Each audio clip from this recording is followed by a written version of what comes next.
Chers téléspectateurs, bonjour. Merci d'être au rendez-vous pour ce nouveau numéro de rencontre. Aujourd'hui, nous sommes à la Chambre de commerce de l'Union européenne en Chine et son secrétaire général, M. Adam Dunet, nous accueille aimablement. Bonjour, M. Dunet, merci d'avoir accepté notre invitation. Merci pour l'invitation. Aujourd'hui, nous allons parler de votre expérience en Chine et les investissements européens en Chine. Donc, quand est-ce que la première fois vous êtes venu en Chine? La première fois à Pékin, c'était en 1999. La première fois ici à Pékin, c'est une expérience incroyable. Il faut dire que c'était une des meilleures années de ma vie, en fait, la première année que j'ai passée ici en Chine. Pourquoi vous avez dit incroyable? Pourquoi incroyable?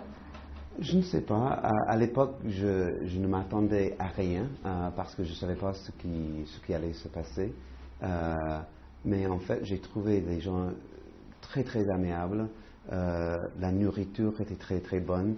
Les opportunités que j'avais, l'accès à la ville, à la culture, j'ai pu étudier ici, j'ai travaillé, j'ai passé à la télévision, à la radio.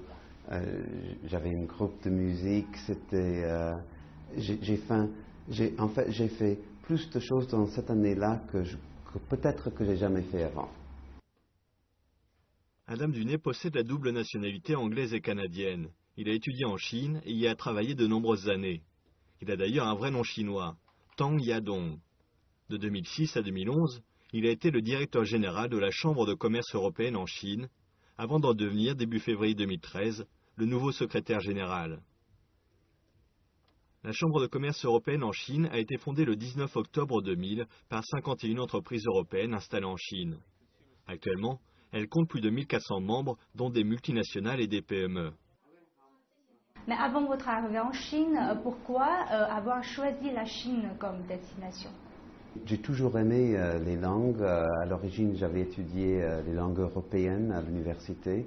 J'avais passé pas mal de temps en France et puis en Espagne et en Angleterre. Et puis, à l'époque, l'Asie était une destination pour laquelle beaucoup de personnes y pensaient déjà. Et je me suis dit, pourquoi pas apprendre une langue asiatique? Alors j'avais fait une demande pour une bourse et je l'ai reçue. Et puis je suis venu ici, j'ai étudié et puis à partir de ce moment-là, j'ai jamais quitté. Pendant toutes ces années en Chine, constatez-vous des changements dans la société chinoise? Le changement, c'est incroyable. Tout le monde en parle, mais je crois que beaucoup de personnes ne se rendent pas compte combien le changement est important, pas seulement pour la Chine, mais dans tout le monde entier, dans toute l'histoire humaine en fait. Parce que les changements, je crois qu'on a vu ici dans les dernières 30 années, représentent les changements plus importants et plus grands qu'on n'a jamais vu dans n'importe quel autre pays, à n'importe quel autre moment en histoire. Donc, quels sont les changements les plus impressionnants ou ce qui vous a marqué le plus? Pour moi, pour les 14 années que j'ai passées déjà ici, c'est surtout les opportunités. Je me souviens quand j'étais ici, les amis que j'ai rencontrés et tout ça, très très peu de personnes avaient leur propre voiture. Il y avait une petite partie des gens qui ont voyagé à l'extérieur de la Chine, mais la plupart des personnes maintenant, ils ont leur propre voiture. Ils ont voyagé en Europe et aux États-Unis. Ils ont leur propre maison ou appartement. Ils ont des manières de vivre beaucoup meilleures qu'ils vivaient auparavant. Je dirais peut-être le changement le plus grand, c'est surtout le changement des choses matérielles. On vient ici en Chine maintenant et on voit des meubles, des constructions qui sont le plus nouveau et les plus récents qu'on connaît dans son pays soi-même. D'accord. Et les mentalités des personnes?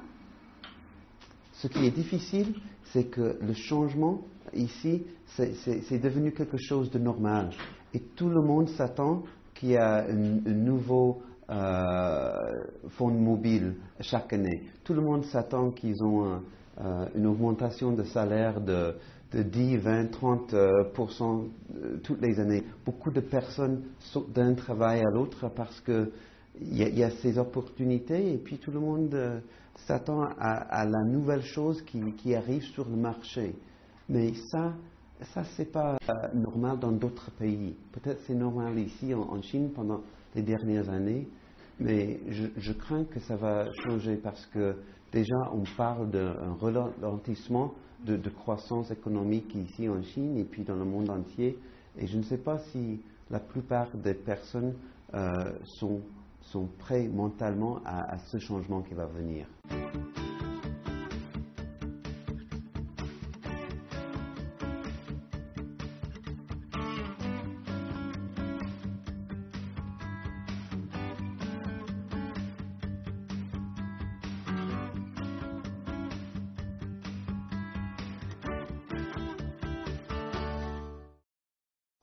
Lorsqu'il était directeur général de la Chambre de commerce européenne, la principale tâche d'Adam Dunay était de recueillir les impressions et l'opinion des entreprises européennes sur la situation de l'investissement en Chine et de les faire remonter au gouvernement chinois. Fin 2010, la CNDR a mis en place, avant la tenue du 12e plan quinquennal, un système de sondage d'opinion qui a reçu un très large écho parmi les entreprises concernées, car c'était la première fois que le gouvernement recueillait l'opinion des entreprises étrangères. Comprenant qu'il fallait saisir cette importante occasion, Adam Dunay s'est attaché à transmettre les informations du gouvernement. En 2011, avant le 12e plan quinquennal, la Commission nationale de réforme et du développement a lancé un sondage d'opinion.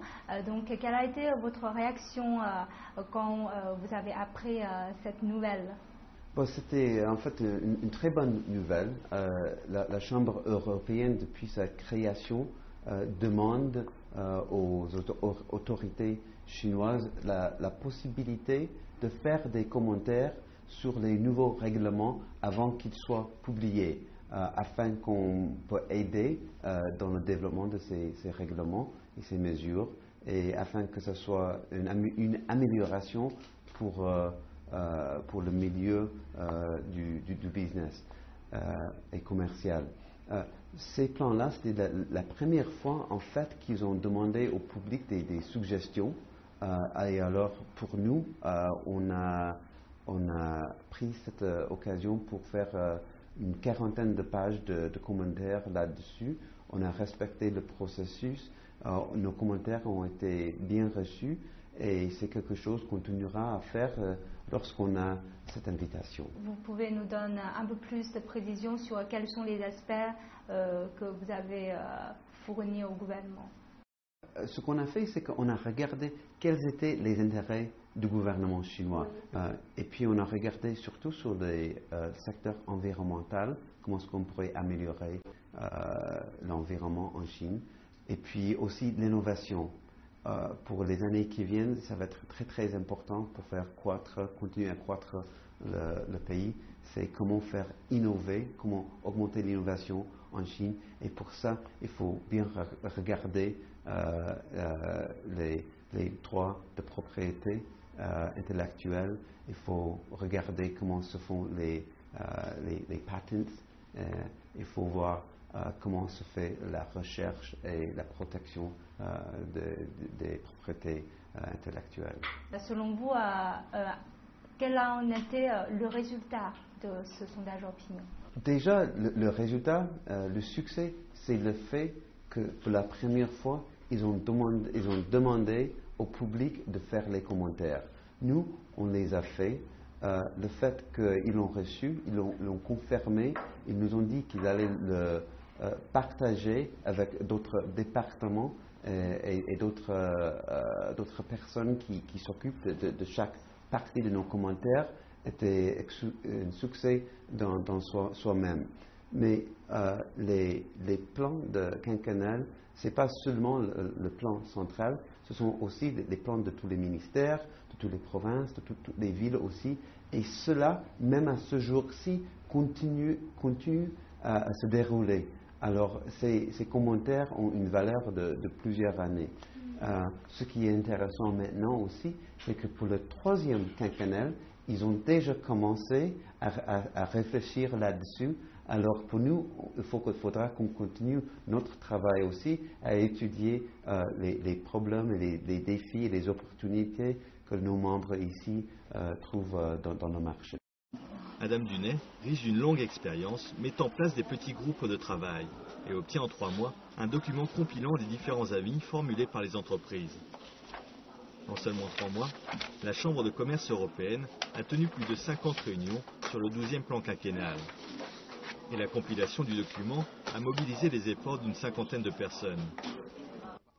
Adam Dunay est fier de la réalisation de ce document, qui est le plus grand accomplissement de son mandat de directeur de la Chambre de commerce européenne en Chine. Avant le 12e plan quinquennal, est-ce que vous avez déjà fait des suggestions pour d'autres ministères? Ah oui, ça c'est notre travail quotidien. Chaque année, on publie notre position paper. On rencontre les ministères et les DG des ministères importants, entre une dizaine et une quinzaine chaque année. On le fait au niveau central ici à Pékin, mais on le fait aussi à Shanghai, à Guangzhou, à Shenzhen, à Tianjin. Là où on a nos bureaux, il y en a 9 en Chine, on fait des représentations. Donc, est-ce que vous avez d'autres suggestions ou attentes pour le gouvernement de vous donner plus de participation dans la formation des politiques intérieures? Il faudra dire déjà, ça va de mieux en mieux chaque année. Nos relations avec le gouvernement sont très fortes. On a beaucoup plus d'opportunités de faire des commentaires, de participer qu'auparavant. On fait des commentaires sur une soixantaine de règlements chaque année et même déjà on a les ministères qui nous approchent c'est pas seulement nous qui les approchent, c'est eux qui nous approchent aussi pour savoir nos idées. Des fois le problème c'est qu'ils nous demandent des suggestions mais ils nous donnent quelques jours pour en donner. Et pour vraiment aider, pour donner des recommandations constructives, on a besoin de quelques jours. Parce que pour nous, ça ne vient pas de le secrétariat ici. Nous, il faut qu'on demande à nos membres. Et eux, il faut qu'eux, ils font de la recherche eux-mêmes aussi. Alors, normalement, pour faire une bonne réponse, pour faire des bonnes recommandations, nous, on a besoin minimum 30 jours. 30 jours minimum. Vous déjà préparé des suggestions pour les 2 assemblées de cette année? Nos recommandations qu'on fait chaque année dans notre position paper qui sort au mois de septembre sont toujours valides et en général ce sont des questions, on parle d'accès au marché, on parle de le marché public, public procurement, les subventions que le gouvernement donne aux entreprises chinoises. Si on va donner des subventions, on aimerait que les entreprises européennes aussi ont cette possibilité. Donc, quelles sont vos attentes vis-à-vis des 2 assemblées cette année? Cette année, c'est une année très très spéciale parce qu'il y a un changement de gouvernement. Je crois que les thèmes qui sont très importants, c'est la sécurité sociale, c'est la bureaucratie, c'est la décentralisation du gouvernement, c'est la réforme des entreprises publiques, c'est le logement des gens, très important, et c'est aussi qu'est-ce qui va faire pousser, qui va faire croître la Chine dans les années qui viennent, qui va être le stimulus qui va faire bouger la Chine. Qu'est-ce que la nouvelle équipe dirigeante vous inspire? Déjà, Xi Jinping, il a parlé de ses efforts et ses intentions de réduire la corruption, d'augmenter le nombre de logements qui sont disponibles aux gens, de contrôler l'augmentation des prix. de faire un petit peu plus de décentralisation et d'être plus efficace dans l'administration. Et ces changements et ces paroles-là, je crois qu'on les a bien entendues jusqu'à aujourd'hui.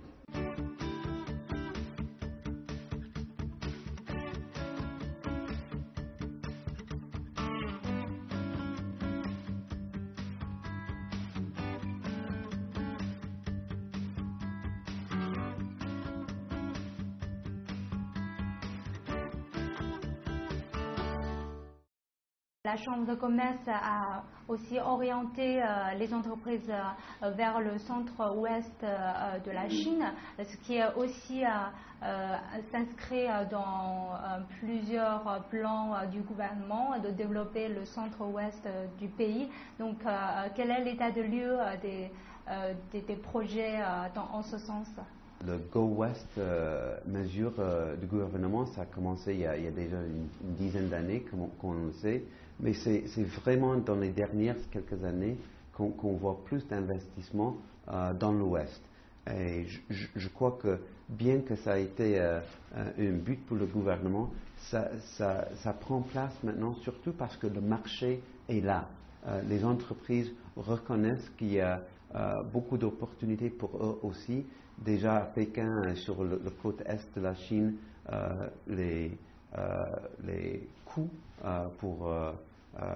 les coûts de main-d'œuvre augmentent, les marchés déjà ont beaucoup de compétiteurs et tout ça, mais dans les villes de troisième et quatrième tir, il y a beaucoup d'opportunités là et on voit de plus en plus intérêt là-bas, surtout avec les mesures que le gouvernement offre, comme les taxes sur les revenus de 15%, sur les zones économiques qui ont plus de préférences et incitations pour les entreprises. Ça les aide beaucoup. Justement, quand on parle des entreprises européennes, on sait que beaucoup d'études ont fait ces dernières années sur le rôle des multinationales dans des économies très globalisées. Donc, selon vous, en quoi les multinationales sont-elles utiles dans des économies émergentes? Si on parle des multinationales dans les pays émergents, je dirais deux choses. D'abord, ce qu'ils offrent, c'est l'expérience européenne et internationale. Il faut dire que ces entreprises européennes, ils sont devenus, ils ont du succès parce que déjà en Europe, ils ont eu du succès. C'est-à-dire en Europe, où il y a 27 pays membres, où ils ont de langues, de cultures, de climats très très différents. Et alors, s'ils peuvent réussir en Europe, bien sûr, ils vont avoir beaucoup de succès à l'extérieur aussi. Et déjà, les entreprises européennes, il y en a beaucoup qui ont une centaine d'expériences en Asie, en Amérique du Nord et en Afrique aussi. La deuxième chose que je voulais signaler, c'est que les entreprises européennes ont du capital. Et c'est en fait pour les pays émergents, que si on parle des BRICS, c'est surtout le capital, l'investissement qui ont beaucoup aidé au début pour leur croissance. On sait qu'après l'ouverture de la Chine et surtout après son adhésion à l'OMC, l'investissement étrangers en Chine ont cru très rapidement. Quel avantage offre encore la Chine aux investisseurs étrangers? Quand on parle de la Chine, oui, vous avez raison. Dans les dernières années, l'investissement a beaucoup aidé. Mais quand on parle aujourd'hui, le modèle économique en Chine est en processus de changer.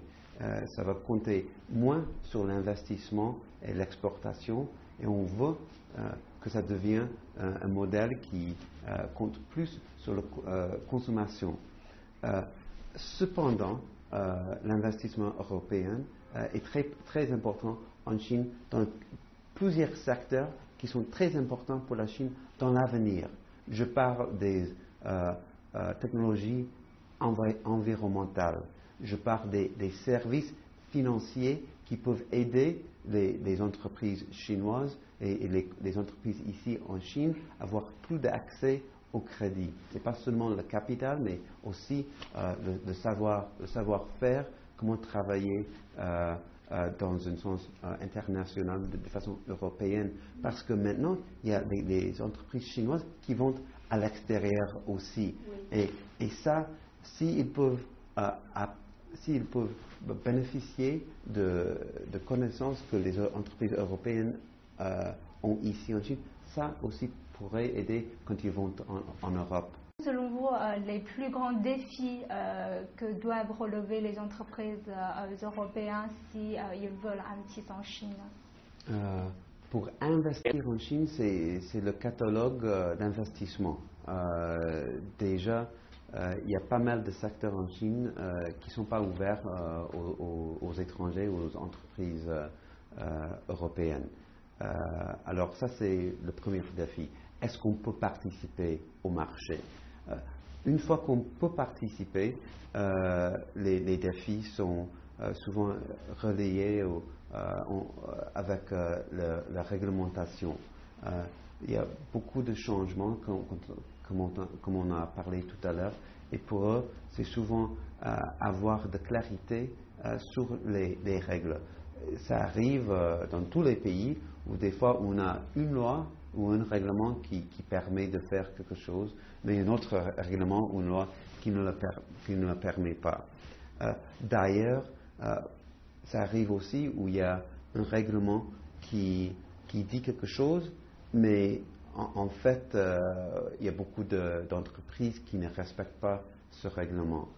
Et alors, ça, c'est difficile parce que nos entreprises, ils ont une obligation à suivre la loi. Vous avez sans doute beaucoup de contacts avec les entreprises chinoises pendant votre mandat. Donc, constatez-vous des différences entre les mentalités des entrepreneurs chinois et les entrepreneurs européens? Si vous parlez des entrepreneurs, je ne dis pas les multinationales, les entrepreneurs chinois, je dirais, ils prennent beaucoup plus de risques que les entrepreneurs européens. Ils ont eu beaucoup de succès, ils ont beaucoup eu plus de, je pense, opportunités en Chine parce qu'il y avait beaucoup de possibilités commerciales, il y avait les marchés et les produits qu'ils ont pu introduire et tout ça. Les entrepreneurs européens, je crois, ils sont un petit peu, ils réfléchissent un petit peu plus avant de faire un investissement. Et puis, ils pensent peut-être un petit peu plus à long terme. Par contre, je trouve que les entrepreneurs chinois, ils saisissent le moment. La coopération que les entreprises européennes ont avec les entreprises chinoises, il y a toutes sortes de coopérations. Il y a des coopérations qui sont obligatoires. C'est-à-dire que s'ils ont investi dans le secteur d'auto ou d'assurance, de télécom, ils sont obligés, selon le catalogue d'investissement, d'être partenaires avec eux. Il y a d'autres entreprises qui volontairement choisissent de trouver un partenaire, que ce soit dans une entreprise de capital mixte ou sinon un partenariat, une coopération ou c'est plutôt par contrat ou autre moyen. Dans les investissements de capital mixte, ce qui est difficile, c'est souvent au niveau du comité exécutif, du board, quoi, parce que comment faire une décision? C'est pas difficile si on a 6 personnes contre et 6 personnes pour. Ça peut être très difficile. Mais une bonne chose, c'est que la plupart des entreprises ici sont rentables, ils font un profit, ils continuent à investir en Chine. Et puis, notre sondage de nos membres nous dit que 70% et plus de nos membres sont très optimistiques sur l'avenir ici en Chine. Et on sait que ces dernières années, en raison de la crise de la dette en Europe, la Chine a vu ses relations commerciales se détériorer avec plusieurs pays de la zone euro. Donc, pensez-vous que cette crise va affecter ou a déjà affecté la relation commerciale entre la Chine et l'Europe? Déjà, quand on parle de ces frictions, normalement, ça représente moins d'1% de commerce international entre la Chine et l'Europe. Alors, ça représente une petite partie. Deuxièmement, je crois que tout le monde s'attendait qu'il y aura ce genre de dispute parce que depuis 2008, la crise économique, tous les pays au monde, ils font beaucoup de concentration sur leur propre pays. Troisièmement, ce genre de choses, avec la croissance de commerce international, c'est normal aussi. Et on a OMC qui a justement ce rôle pour régler ce genre de choses. Alors, en fait, je crois que l'augmentation de ces nombres de cas, en fait, c'est moins que je m'attendais quand j'ai appris cette crise financière. Mais est-ce que les investissements européens en Chine ont été affectés par cette crise? Je crois pas trop. Et pourquoi? Parce que la crise en Europe, c'est surtout une crise de dette gouvernementale. Oui. C'est pas une crise d'entreprise. Les entreprises, ils ont de l'argent, ils veulent investir. Le défi pour eux, c'est où? Où sont les marchés où ils peuvent gagner de l'argent, où ils peuvent mieux investir? En Chine, déjà, ils ont eu pas mal d'investissements. Ils voudraient investir encore plus, mais il faut voir dans quel secteur peuvent-ils investir, dans quel secteur où est-ce qu'il y a une demande. Et en tant que nouveau secrétaire général de la Chambre de commerce de l'Union européenne, quelles sont vos attentes vis-à-vis au futur des investissements européens en Chine et au futur de la coopération entre les entreprises chinoises et les entreprises européennes? L'Europe est le premier partenaire commercial pour la Chine. Quand on parle d'investissement européen dans le monde entier, la Chine ne représente que entre 2 et 3% chaque année d'investissement européen.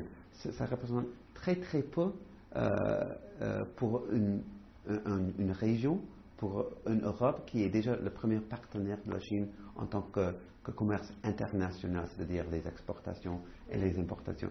Alors je crois qu'il reste beaucoup plus de possibilités. Alors maintenant, c'est toujours le commencement. D'accord. Je vous remercie beaucoup, Monsieur Dunet, d'avoir nous accordé cette interview. Je vous remercie beaucoup. Merci à vous.